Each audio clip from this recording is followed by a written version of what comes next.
Welcome back to Grandpa and the Millennial. What a conversation today, and talk about risk and changing careers. And Natasha, how many times have you wanted to change your career after 10 or 15 years? Maybe that's not a fair question. Yeah, slightly not fair. I haven't been working that long. Well, I'll give it to you, like 13-ish, but also maybe a setup question because we work together, so I don't know if you're fishing. But anyway, I get your point. I've had some times, I think, well, I've changed jobs once, and that was, I really felt like a time where I knew that I probably had outgrown what I was doing. So I did feel like it was kind of getting an itch to do something different. And then there's been other times, right? More of, maybe not looking for an opportunity, but as things come up, you kind of start to wonder. So I get it. But how many of those big risks have I taken? One. Yeah. And it's not just the risk, right? It's also knowing when a season has come to an end and when it's time to transition into the new one. And that can be scary. And whether you call it a season or a chapter, once you make that leap, does it always turn out good? I would say most of the time. Might have some listeners that think otherwise, but today's conversation, we're going to walk through some of that.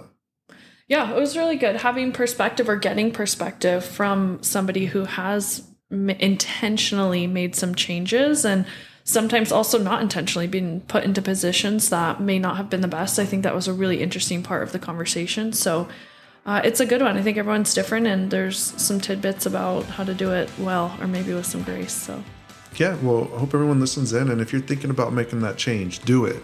Take that leap. Welcome to Grandpa and the Millennial, the podcast for thought-provoking leadership conversations sparked from real-life leadership journeys. I'm here with Anthony, the grandpa. I'm Natasha, the millennial, and our mission is to help you, the professional leader or new entrepreneur, effectively influence, inspire, and develop both yourself and those you lead. In today's episode, we speak with Richard Connor, the Senior Program Director. And we're going to touch on 3 topics. So the first is being intentional. Being intentional with your time and goals as it relates to where you want to be both in your personal life as well as your career. Number 2 is how to take risks and to move forward and up. So we all talk about taking risks, but how many of us have actually done it? Richard's going to walk you through that. And the last one is the value of a network. Not just for your personal life, but for your career, the way that you can see success within your projects and your teams. So sit back, relax, and enjoy this episode of Grandpa and the Millennial. Born and raised in Connecticut, and I grew up with a brother. My parents are from the Caribbean, but decided to move to Connecticut and start a family. And, I haven't lived anywhere else in the world, but, I'm sure we'll talk about it. I've been able to see the world kind of throughout my career. But yeah, so I spent a lot of time, I would say focus on electronics and engineering growing up. And that was kind of my vision, was to become an engineer. And then when I wasn't working on that, eventually when I was in high school, I started to run. So that kind of started my running journey. So I have a parallel paths in my professional career and my running journey. Well, a lot to dive in there. So how old were you, or were you even born when your parents came from the Caribbean? No, so I was born here. My parents came right after high school. My dad came, and my mom came right after nursing school. So they were also relatively young, and then got married here and started a family. So, growing up with that background, do you see differences as if they been born in the States versus being born in the Caribbean in the way that you were raised, or no difference to you in what you saw? No, I mean, a lot of differences growing up, but I will say that I don't know if it's intentional or unintentional. My parents were somewhat, quote unquote, Americanized. So, I know that some kids kind of growing up with their parents are from the Caribbean or other countries, they tend not to speak their native language in the house, or really kind of bring their culture because they want their kids to be more, I would say, American. So I don't know if it was intentional or unintentional, but, we spoke a little bit of Spanish in the house. We grew up with a little bit of Caribbean food, but it wasn't all about, Dominican culture or Jamaican culture where my parents were from. And your brother, are you the older brother, younger brother? I am the older brother, and I have to remind everybody that because my younger brother is over 6 feet. So I just have to tell everybody, just so you know, I'm the older brother. And what's the age difference there between the two of you? 3 years. 3 years. My brother and I are about 4 years, so I know the relationship. And what about your parents? So was it your mom what did they do for a living? I think you said nursing school for one of them. Yeah, so my mom has been in nursing, I think, for just about her entire life. And my dad did various things throughout his life, but mostly his career was built in sales. So he did sales for various companies, and I think most of the time in retail. Very nice. And what kind of kid? So you said you're very electronic. Were you more academic or athletic, or what kind of child, I guess, were you? Definitely more academic in areas where I applied myself. So if it came to schoolwork, I don't know how academic I really was. If it came to electronics and computers and computer programming, very academic. I studied that all the time. I practiced, I wrote computer programs and did a lot of that stuff kind of growing up. So it really just depended on, what my interests were, which was not so much on a lot of textbook stuff, more so like on the applied kind of work, like around electronics. And were you one of the kids that was pulling things apart and putting them back together? To some extent. Again, if it was electronic, yes. If it was mechanical, probably not so much. Yeah. Because if I took something apart that was mechanical, there's a good chance I wouldn't be able to put it back together the way it was. I think it's so interesting. I think that's what it is, especially growing up, is if you're interested in it, right? Or if you're passionate about it, it's completely different than what you have to go to school, right? And you have to do your classwork and take the curriculum. So I love that. But from very early on, you knew what you were interested in, it sounds like. I did, or at least I thought I did, because then things changed when I grew up, so I don't really know. But it's still with me. It's still a big part of me. But yeah, for a long time, that's what I wanted to do. And I was influenced, of course, by my family and others, but it's something that I really enjoyed. So tell us about your high school years. What did those look like as you went into high school? What did that look like? Yeah. So because of my interest in electronics and computers, I went to a technical high school. So part of my time was spent in academics, the part that I didn't enjoy much, and then the other part of it was in electronics, which I totally enjoyed. So that was kind of how my high school career went. And the intent was that I would come out of high school and I would practice, do something in the field. There was a period of time where I thought I was going to go to college. And that lasted all the way up until, I don't know, junior year. And then things started to kind of fall apart in that realm for various reasons. And I was like, okay, well, I'll finish high school and I'll get a job and, I'll kind of start life that way. And I did that. I finished high school. I got a job actually before I graduated, a place that was literally down the street from where I lived. So it worked out perfectly. It was an electronics company, and I really started my career there. But, I'm sure we'll get into this when we start getting into my 20s and after that. But I realized that I really wanted and needed to go to college. And then I did that at certain point. But yeah, so high school was mostly electronics. And then, like I said, for sports or on the personal side, I started running. And I wasn't very athletic.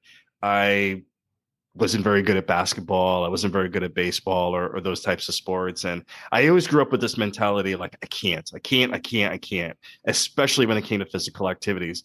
But something got me into running. And don't ask me what it was or who it was, but I started to do cross country and I found that I was relatively good at it. I mean, I wasn't winning first place and bringing home big trophies, but I was supporting the team. I was enjoying being outside and just kind of being a part of something. So I did that for most of my time in high school. And that was pretty much it. It was academics, electronics, and cross country and track. And so running is interesting because you can it's not like basketball or baseball where, it ends for all of us at some point. You can run throughout your entire life. So are you still running, and how old are you? We didn't talk about how old are you. So still running, and how old are you? Still running. although I took a bunch of years off from formally running, I would say, so I didn't run races or really train. I would just run kind of as part of workouts, and I'm in my early 40s. So at some point, kind of in my late 30s, I was like, you know what? I need to make a change in my life, and I want to do things I've never done before. And I started to get into Spartan obstacle course races, Oh, and that kind of ignited or reignited my love for running and kind of set me on the journey that I'm on now, and doing things that scare me and doing things that I've never thought I could do. yeah, I love it. We've done a couple of Tough Mudders with us and our friends, and Yes. they're fun. I'm a little bit older than you. They get harder, so just so you know. Well, and I think this I Spartan understand. is harder than a Tough Mudder too. I think that's already a step up. So take us back to when you graduated from high school. So you said you had some reasons why you didn't go to college. You started that job. What was your dream at that point? Did you have a vision of what you wanted to do, and take us down that path? Yeah, I mean, my dream was to becoming an engineer. I mean, quite frankly, that's what I wanted to do. I wanted to become an electronics engineer. The job that I had, I started basically on the manufacturing floor and kind of worked my way up. Very small company, you can consider it a startup. And then I moved out of my parents' house like right after graduation. So I had a roommate. I had no money. Actually, I was probably in debt at the time. And, at some point I was working two jobs. And then at some point I realized that I wasn't going to get to where I wanted to be doing what I was doing, right? Working every day, working for the company I was working for. They gave me some opportunities to tinker and to learn, but I wasn't going to get that engineering job unless I did something very different. I figured the only way to do that was to actually go to college. So I took, what we now call a gap year. We didn't call it back then. I just didn't go for that first year. And and then I started, community college. I started just taking classes part-time, still working full-time. I think I was even still doing two jobs at that point. And, ultimately it took me 8 years, almost 8 years part-time between my associate's degree and my bachelor's degree in engineering. And was that drive just to be that engineer, like chasing the dream, or were there other things that were motivating? Was it, income? Was it family, or was that this is the dream? I want to do this career, and this is what I need to get there. Yeah. I mean, primarily it was the dream. Income was definitely a part of it because I had no money at that time and I wasn't making any money. I was spending more than I was making. So that was definitely a part of it, but it was really the dream. It was something I wanted to do. And as you probably can figure from what I said before, if I'm working on something that I'm not really passionate about or not excited about, probably not going to do it for very long, right? I'm probably going to find something else. So that's what I wanted to do. And I didn't want to take an interim step, right? Find just another job, just waiting for, that time where I finished my degree. So at that company, I just, told the owner, I want to go back to school and this is my path. And they were very supportive and they even paid for some of my education. And then at some point, I decided to make a job change anyway, because one of my colleagues made a job change. So I did that, which, I look back, was it a good thing? Was it not a good thing? I don't know. It probably passed the time for a couple of years. But it was good because it then propelled me into where I started my marketing career, which was at Honeywell. And I started at Honeywell in technical roles doing what I did in my first job for the startup. So that was kind of my connection getting into Honeywell. And then 2 years into it, even though I hadn't finished my bachelor's at that point, there was an opportunity that came up in marketing. And they were like, hey, Richard, there's this job in the same product line that you're working on today. We know you very well. We think you'd be a good fit for this. You should apply for this job. And I'm like, I didn't even know what marketing was. I was like, what do you need me to do? Seems different than the engineering. It is, yeah. I mean, depends on the company. Obviously, if it's a B2B, B2C, some companies marketing it's on its own. Some companies as part of engineering, like it's totally different, right? But in this case, it was more product management kind of work. So I was like, all right, I'll give it a try. And if I don't like it, I'll finish my degree at that point very soon. And then I'll go and get a job in engineering. But I spent a long time in this career, and I never looked back. So before we jump into the marketing, 8 years is a long time to get your degree, and most people would have quit. So were there times where you said, you know what, I'm good. I don't need to take the next semester. Or were you always that one that was like you knew it was just going to take you a while? Yeah, it's an interesting question. I would say when I first started, I kind of had the attitude and mentality that I did when I was in elementary and high school. Like I wasn't completely into it. I was just kind of going through the motions and doing just enough. But you know what? I got to a certain point where I'm like, I need to finish this. Like I need to finish this and I need to move on with my life and my career. And I started a family young. I was just like, I applied a lot more effort. I think once I finished my associates and went right into my bachelor's degree, I was looking for opportunities to take classes in the summer.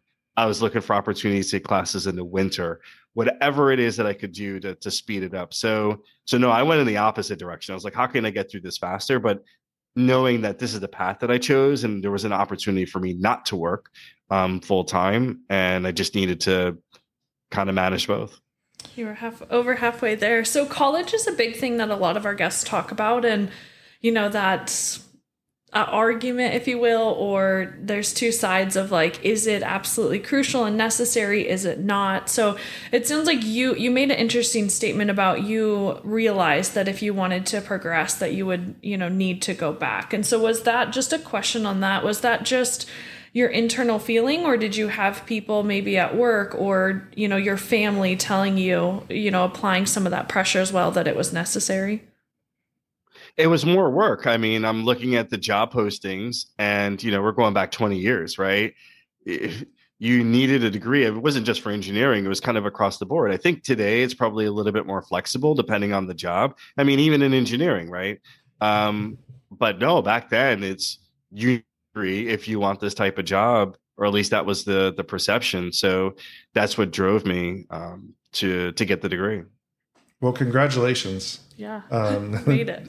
You made it. So let's go to Honeywell. So you go into this product role. And so this is a new world to you. So what does it look like as far as walking into that, learning it? Who's mentoring you? How are you taking this all in? Well, first off, my first couple of years were incredible. I came in at such a great time, which I know not all marketers have this opportunity, but we were at a point in time where we were launching a number of new products all at the same time. So coming in as an associate product manager, I was working on launch materials like presentations and collateral and demonstration equipment. I was doing presentations for customers, like end users, or going to conferences. So the first couple of years, it was doing all of that. It was traveling all over the US. And it was really just kind of getting out there and making a name for myself.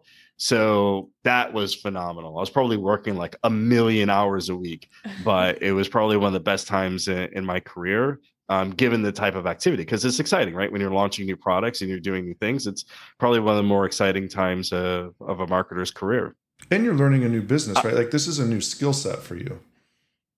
And I'm learning a new business somewhat because I'd spent 4 years in the startup. So I kind of knew the industry, but from a commercial perspective, yeah, I'm really kind of learning how this business works, right?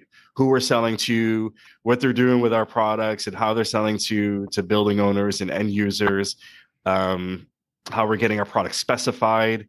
Because so if like in building systems or building type of equipment or products, in a lot of cases, it's quote unquote specified, right? They're saying this is the type of product or equipment that we want in a building. And then different manufacturers or different companies will bid to get their products installed in that facility. So I learned all about that process as well. So yeah, so it was a lot of learning. I would say more so from a commercial aspect. Yeah, and I can see the passion as you talk about it. So I can see that. Or maybe remember. Yeah. Did you feel at the time that you were being pushed and developed, and could you tell that you were, just professionally kind of stepping it up throughout that time, or do you kind of realize it now looking back? Probably more so realize it now looking back, because then I was just in the moment. I was just doing whatever it was that I was told to do and just happy to be there, just happy to be a part of the work that we were doing. And like I said, bringing new products to market. So yeah, so at that moment, I probably didn't realize, everything that I was doing until much later. And did you have any early kind of mentors or, I guess, leaders that impacted you at that time? At the beginning, not as many. I would say like my manager was very, very supportive, and his manager. So I would say indirectly they were kind of mentors, but it wasn't until I progressed a little bit in my career where I started to get more formal mentorship. So I started to go through company leadership development programs. I had mentors formally assigned to me, but I had probably others who I developed good relationships with who mentored me. And maybe some did mentor me and I didn't even know what it was at the time, right? Maybe they're like, hey, let's have a chat, or maybe they're checking in with me in kind of that mentorship way. And I just really didn't recognize it. And so while you're going through this, your personal life, so you had said you had started a family, or do you have a family that's happening, and are you still running at this time? What's the work-life balance look like? Yeah, it's probably unbalanced. It's probably been unbalanced for a long time. I actually worked in a business where the leader, I don't know, he had something to say about work-life balance in a way that there isn't really work-life balance, which I don't agree with, but you can get unbalanced, right? If you let it. And I think you just have to be intentional about that. But yeah, so I had a daughter pretty young. So I was still in college. And then I eventually got married in a different relationship, I would say, after grad school. So 8 years for undergrad, and then I did another 2 years for grad school. Oh, wow. Oh, wow. To get my MBA, because I just felt like, hey, look, most of my training was all technical, right? All engineering. Now I'm in a business role. There was more expectations of me in this role. So I decided to go back for my MBA. So after that, then I got married, and then we had twins. So the twins are now 12 this year. And my oldest is a freshman in college. She's off to college. Oh, wow. Wow. Full house. So all of this is happening while you're going through this business, and you talked about the work-life balance. So how did you balance that? How were you learning all of this new career? Like, take us, like, it couldn't have been easy. Like, you're incredibly positive and you're telling your story, and it sounds like it's easy, but there's no way that was easy. No, it's not easy. And you know what? If I could go back and do certain things differently, I probably would have, right? But I just had a system for things. So like when it came to grad school, as an example, I knew that I couldn't take classes during the week. I'm traveling. I've got a ton of work. Like I just couldn't do it. So I was able to find a program that went for 2 years, every Saturday, 8 to 3, I think. So I basically gave up my Saturdays for 2 years. And then I was able to kind of do that, right? But Friday nights was homework, Saturday morning was class, and then after that I was free. So I try to spend as much time, with family on the weekend after class, and then somewhat during the week if I wasn't kind of overloaded with the work. So it was just really just trying to find that balance, and juggling work, school, family. Yeah, it's incredibly inspirational. And I think of, people that say, I don't have time. As I listen to you, you're taking your Saturdays and you're traveling, you're doing all of these things. So you said you had systems. What would be your advice to those that have made that decision to go get their education, or they're chasing a side hustle, whatever you want to call it, how to balance their time and chase after what they want? You were chasing your dream. You figured out a way to do it. What's some of your advice there? Yeah. So first thing is I learned I can't do everything. So we were talking about running. You'd ask me, did I stick with it? Yeah. Well, yes and no, right? I didn't run for a really long time, and I didn't work out for a really long time. So in essence, I made my choice. My choice was work, family, school. Running, if I could run, I would. If I could work out, I would, but that wasn't my priority. So I think the first thing is really just being honest with yourself and setting your priority, because you're not going to be able to do everything. And believe me, I tried. Yeah. I tried and I failed. So that's number one. And then two is not everybody likes to do this, but it's also scheduling your time. right? So if you're, going to school, if you're doing your side hustle, or if you're doing your workouts, just saying, okay, well, I'm going to spend X amount of time these days during the week, and you can be flexible with that on this particular thing. Because the thing is, whatever it is that you do can eat up all your time if you let it. So you are the one who has to set the boundaries for each of those things, right? So if you're working 100 hours a week, that's because you're allowing yourself to work 100 hours a week on your 9 to 5, right? And you're not allowing for other things in your life. So, I don't want to say that everybody has complete control over the schedule, but they probably have more control over it than they think. Yeah, I think you said something very important about being intentional. And it really is. Everybody has excuses, and I have my excuses. For whatever reason, I decide not to get up at 4:30 in the morning, and I get up at 6:30. That's 2 hours that I prioritize for sleep over other things, and it's easier said than done. But just listening to your story, and we're still earlier in your career. I can hear it coming through that you were very intentional in planning out your days, your weeks, your months to get to ultimately where you wanted to be. So I think it's an incredible message. And you said you made your choice, right? We are making choices. So that's your priority, right? Whatever you prioritize is what you'll get done and what is going to matter to you. So I think that's a big one, is we take accountability for it's a choice. So you're choosing not to, or you're choosing to do it. But I think that's something people miss out on a lot too. Yeah, for sure. And you know what? I wish I prioritized family even more, right? I wish I could go back in time, and there's things that I probably didn't do that I should have done. So yeah. So again, I made my choices and I did the best I could. But yeah. Yeah, it's a good spot where we're at in your career. So you're in this role, you're progressing. So take us through the next step. So about how old are you in this, marketing role, and where does this take you? So I'm 44 today. And, just kind of recap or summarize my marketing career. So like I mentioned, I started it as an associate product manager, and I was focused more so on, product commercialization. So bringing new products to market.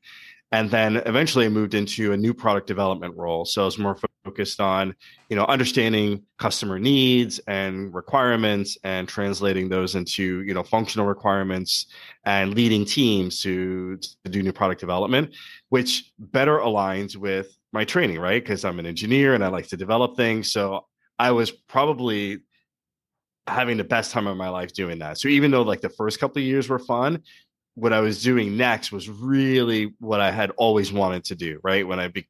In terms of being an engineer, and that was probably as close as I was going to get at that point. From there, I have a question there. Sure. So your passion around engineering is there.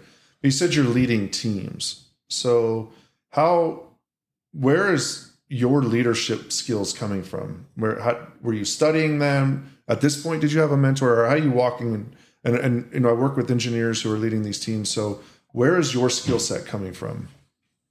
Yeah.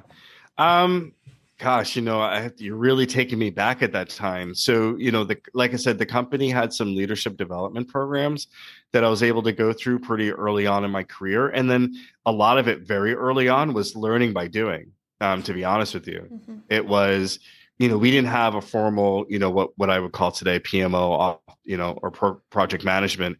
We didn't have anything like that, or any like project leaders. So marketing at the company really were those project leaders, right? They really were the business leaders. And I had to learn. So I wasn't 100% with like Gantt charts, managing risks, what a true PM would do.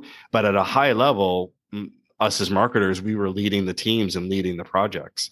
And the R&D team would be leading the technical aspect of the work and execution of that work, but we would be managing all of the business cases, presentation of leadership, securing the investment, and kind of shepherding the project along through the different phases. And so when you look back from where you were then and earlier in your career to where you're at now, would you have advice for people coming up as far as like, communication skills, leadership skills? Like when I look back, I'm like, oh my goodness, 20 years ago, I was a horrible, there's no way I'd want to report to me. You evolve, you learn things. So are there advice that you would give to those that are starting out where you were at and what they should do? Yeah. Yes, for sure. A few things and things I wish I had at that time. So, like I said, I mentioned that, we talked about mentors a few times. I wish I had more formal mentorship earlier on because I probably won't share it here, but there were times that I got myself into trouble, right? There's probably times that I did or said something I shouldn't have said. Mhm. And, anywhere else, I probably would have been the end of it, right? That would have been the end of my career. But so I wish I kind of had that mentorship earlier on. Books.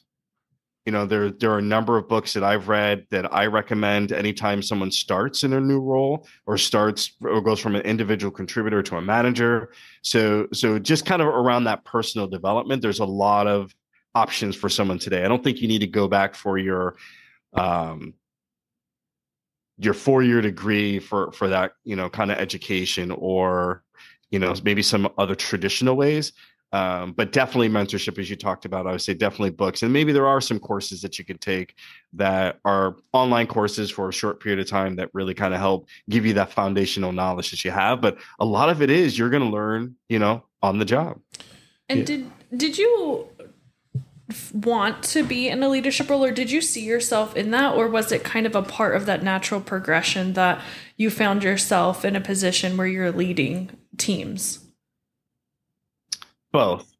So I would say first I kind of found myself in that situation, but then I'm like, oh, well, this is kind of how my career is going to progress. And I enjoyed the work that I'm doing. So in my mind, I'm just looking, well, what's the next step? And what's the step after that? And what do I need to do to get there? And I think that earlier in my career, that was probably one of the more frustrating parts, getting the feedback that I needed to really grow, to accelerate my growth. It was always, oh, Richard, you're doing a great job. Just keep doing what you're doing. Your projects are great. You're great. Everybody likes working with you. Everything is great. But in reality, that's probably not all that true, because I probably would have progressed, a little bit quicker kind of in the roles, or not as my peers were, if all that were true. So I don't know if I got a lot of really open and honest feedback initially. Or maybe, again, some of the things I did earlier on in my career, maybe that just kind of hurt my brand, right? Without even knowing. And that probably went into some decisions in terms of whether I was ready for a role or not. Yeah, it's a great point. And when you think about yourself now, fast forward, those are difficult conversations for some people, to give that constructive feedback and say, hey, I really like you, and here's some areas where you can improve in the presentation or the work. Are you more intentional about that now, as you look back and based on your comments that may have impacted you? Are you more intentional about giving that feedback to others?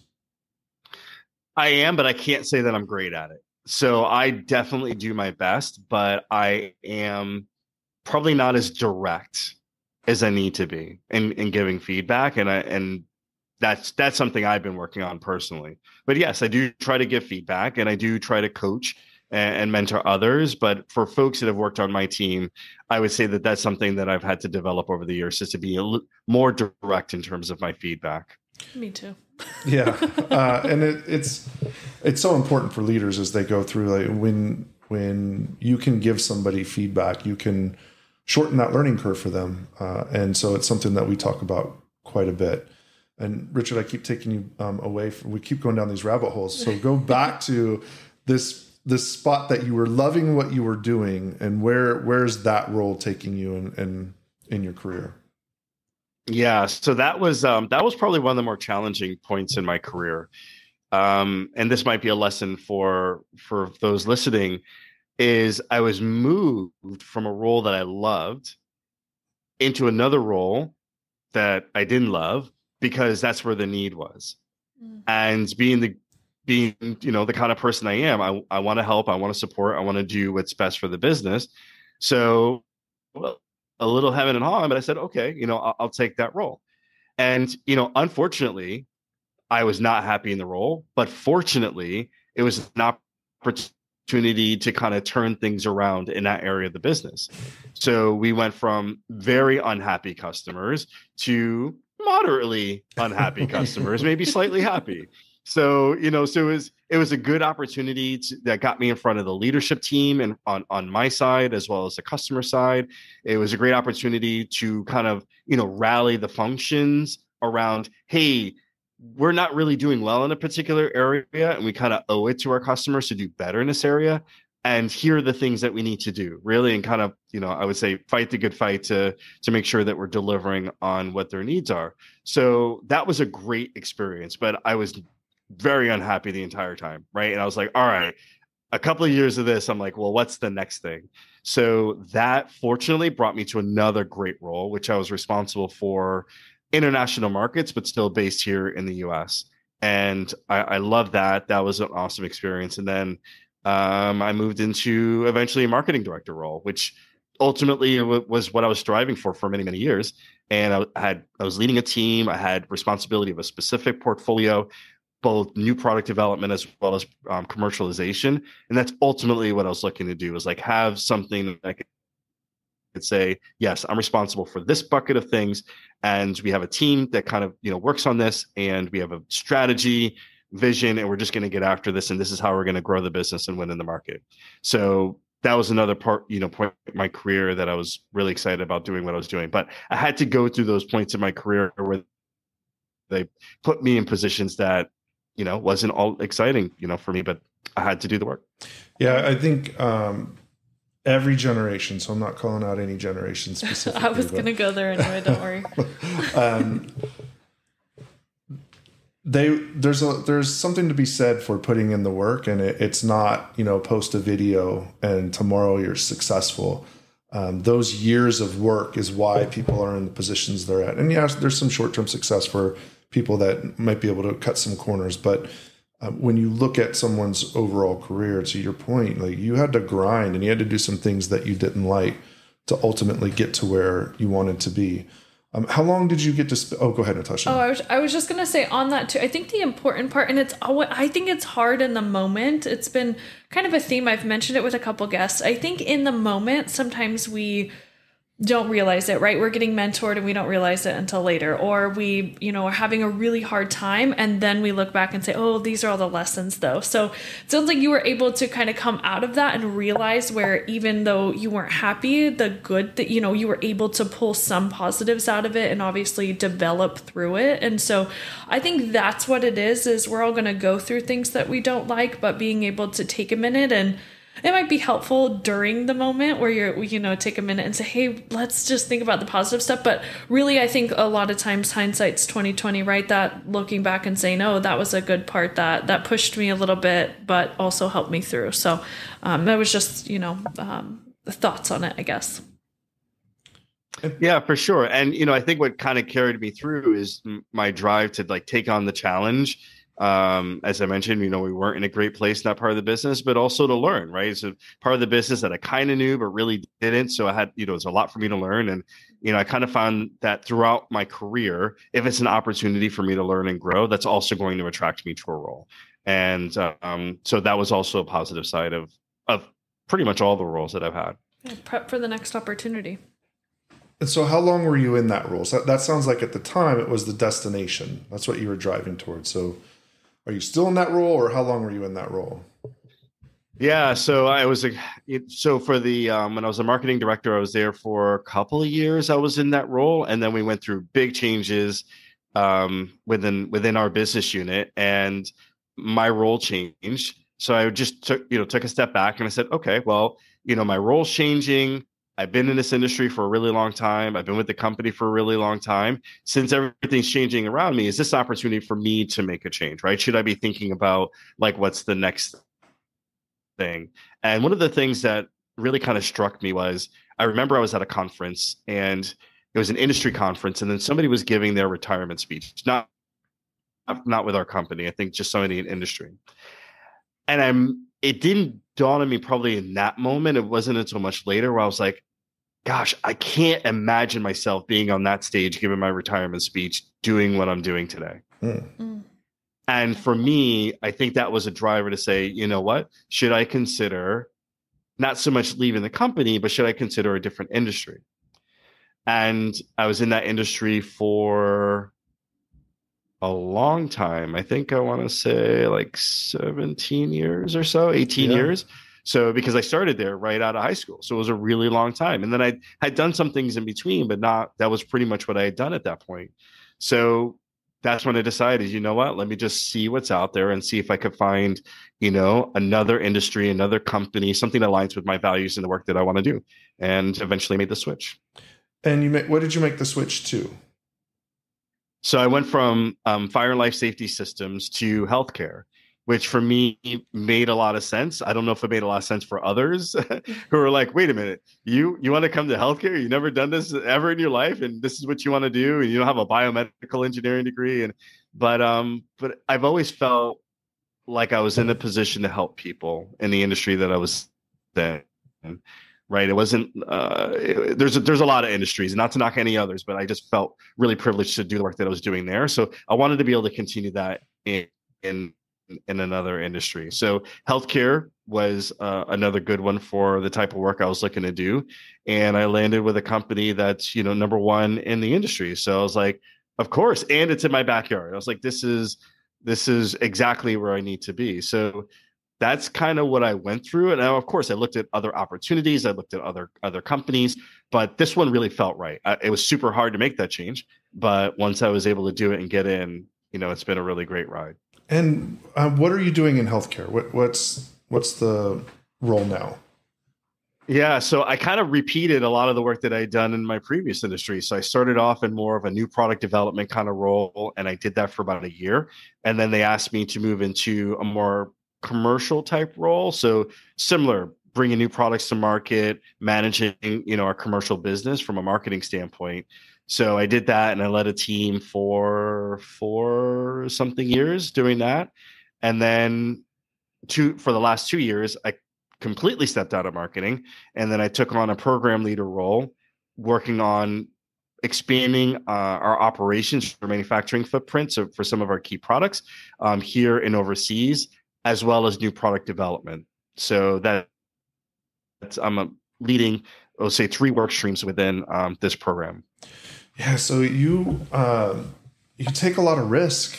That's a big move. Yeah, that's a big move. And, we all talk to people, especially, I always say I'm the grandpa in here, right? So I have more perspective than Natasha, or I think I do. I've been able to see people in their careers in their 20s and their 30s and their 40s. And the longer you're at a company, the longer you're in an industry, the harder it is to change. So how scared were you, or were you scared to make that jump? And then how did you do it? What was behind it? Yeah, very, very. Like you said, I was with the company in that industry for a very long time. I knew it like the back of my hand, and the products were electronics based, which is in my degree, right? So I understood it very, very well. So here I was moving to a different industry, different company, completely different products. The space I was in had nothing to do with electronics. And I really had to rely on the marketing and commercial skills that I developed over the years, which is different than my training in the areas that, I kind of grew up with. So how did I do it? Well, I mean, first I just looked for opportunities, but a big part of it was networking. I probably wouldn't be having this conversation with you today in the role that I'm in today if I didn't have somebody who was able to take my resume and say, here, I think you should have a conversation with this guy. And that's what at least got me the phone call. And then, after a number of interviews and weeks, maybe months, I was able to land a role, which I'm very grateful for. I think the key sometimes with those big, when it really comes down to it, I think one of the differences between people who are able to be successful or really take it to the next level is just the courage to do it, which sounds, very like I read it out of a book or on a meme, but it's so true. Is really like, okay, you get the opportunity, which by the way, network just continues. Anthony and I have heard it, just every single time. That network is so important, and it's tough. Takes a lot of energy to do that. But I think that's what it comes down to, is just those that are courageous enough to say yes to the opportunity, and then you're a living example, right? Just one after the other, which is really cool. Question for you. Yeah, I don't understand why. Like, oh yeah, go ahead. No, go ahead. No, I was just gonna say, you just mentioned I take a lot of risk, which is really interesting because by nature, I'm like, oh no, I can't do that, or I might be fearful of doing something. But for certain things, I'm like, all right, let's just try it. Let's just see what happens. And usually it's worked out for me, throughout my career. And I've always said, even if it didn't last more than 6 months or 12 months at the where I am today, it still would have been well worth it. Worth it in terms of making the change, meeting new people, learning different culture, different business. It was just a wonderful experience, even in that first year. That alone was worthwhile, the experience, or the shift, I should say. Yeah, you even mentioned when you were talking about when you were a kid having that mindset of there were certain areas where like, oh, I can't do that, or that's not for me, or I can't this or that, and being able to push past it, I think is something else that's probably driven you a little bit. So question, you've mentioned a couple times the internet, working internationally or having teams or things like that. So did you I'm always curious on that is, when your culture within, whether it's just in the United States, right? Things might operate the same way. People kind of act the same way. But once you branch out, I think sometimes that dynamic can be really different. So were you leading people in other countries or just working with teams that way or maybe marketing to, a country that's culture could be totally different? What was that dynamic like outside of the US? Yeah, so I haven't been leading teams outside the US until the last few years. But for the companies I work for, we've had customers all around the world. So I've had the opportunity to travel to over 25 countries. Oh, wow. I've done presentations in Europe and in Asia and Latin America. I had to polish my Spanish, which a good friend of mine said, she tells a story years later. Yeah, when you did your first presentation in Spanish, and he kind of cringed a little bit. I was like, you're telling me this now?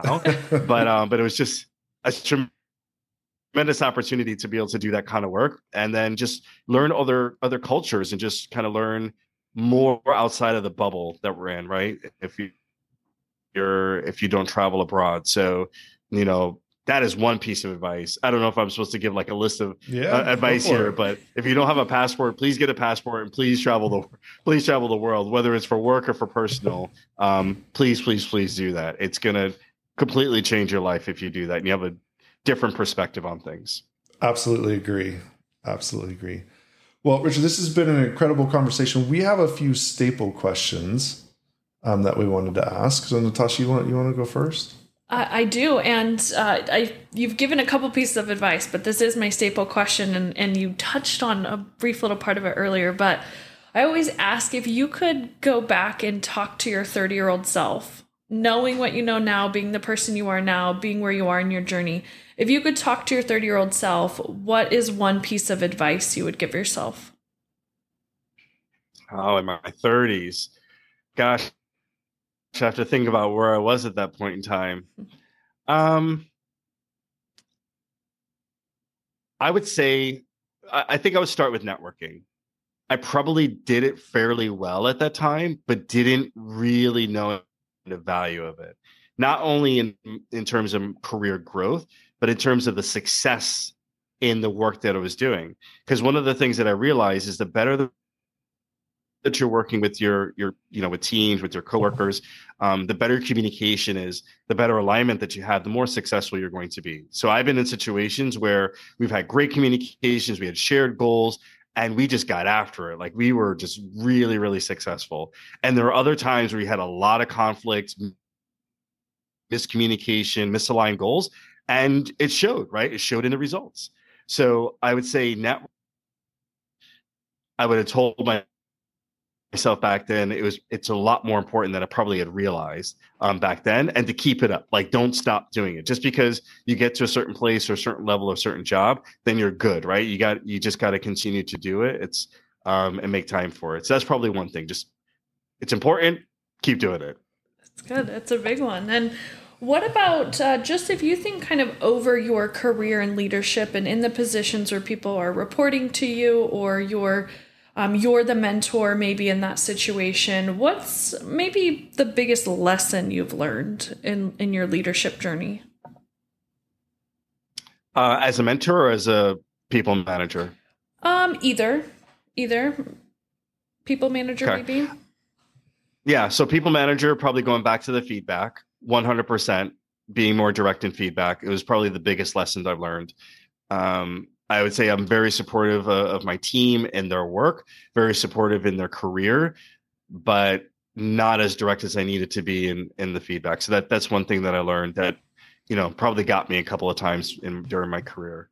As a mentor, I love to share my experience and I love to give advice, but I've also realized that I could listen a lot more and not share as much and let the mentee kind of arrive at the answer, sort of like as a coach. So I think there's times that a mentor can share experiences, can share advice.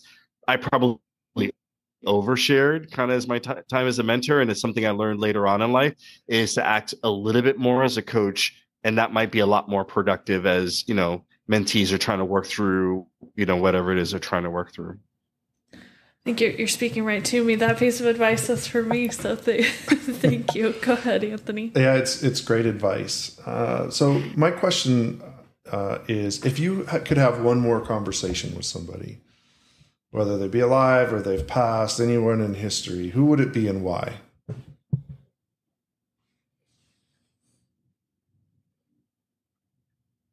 Wow. This is a good question. One more conversation with somebody. Or a first conversation. It can be anybody. You know what? This one I'll probably make a little personal. I would say my grandmother. On my dad's side, my dad and my grandmother came from Dominican Republic. They went through some really tough times when my dad was growing up, and they came to a new country and very successful. And I'd love to.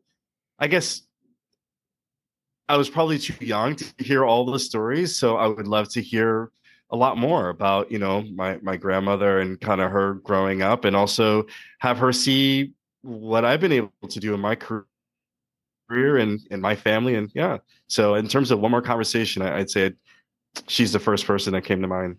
Oh, that's great. That's a good one. That's a really good one. Mm-hmm. So really appreciate that these hours go by really fast, Richard. So anything else that you want to leave us with before we say goodbye? Yeah. So first off, thank you for the opportunity. So like I said, I love, sharing my journey, my career. I hope to help others. And I guess one thing I would leave you with, or your listeners with, is, really be intentional about your career and, think about where it is that you want to be, not the next step, but maybe 2 steps ahead, and then figure out how to get there. But know that you don't have to do it alone, right? You can get mentors, and you can get support, and you can get training. There's a lot of things that can help you to get there, but just believe that you can get there and put in the work, and eventually you get to where you want to be. I love it. Thank you so much. Hearing your story and all of the positions that you've been through and the experience. I think Anthony and I do the whole, generation thing, but sometimes when you're in the journey, I like to hear it from perspectives that have went through it, so I could be a little bit more in the moment. So you definitely gave our listeners and us many things to think through and a lot of pieces of advice. So thank you so much for your time and for being on the podcast. And I'm really excited for our listeners to hear this one. I am too. Thank you very, very much. Natasha? All right. Thank you. I will close this out. Grandpa, Millennial, and Richard out.